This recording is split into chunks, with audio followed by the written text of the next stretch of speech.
The news article about the little kid falling off the cruise ship and her dad jumping in and saving her was super triggering for me because this almost happened to me on our last cruise that we went on with a family and my 2-year-old daughter.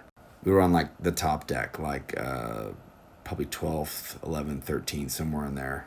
And there's this area that had these windows that could be open and closed. I didn't know they could be open and closed. I thought that they were always closed and they couldn't be opened. And they were so clean that you couldn't even tell that they were there hardly. And I go to put my 2-year-old up against the glass to look out, and there's no glass there. I nearly dropped her out of the window. And it gives me a panic attack, makes me sick to my stomach just imagining, what if I dropped her out of the 12th floor on a cruise?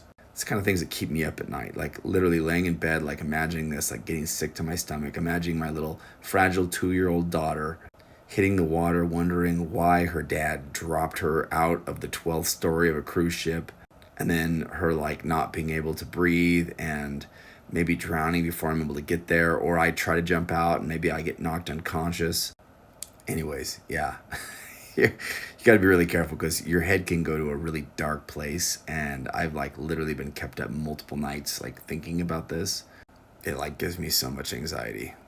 And this is really one of the troubles of being a human, is that we are hunted by or haunted by things that don't exist, that didn't happen, that aren't happening, that are only occurring in our minds, but give us horrible anxiety and torture us. This is part of the human condition. It's part of what goes with having a really complex brain that has the capacity to imagine things.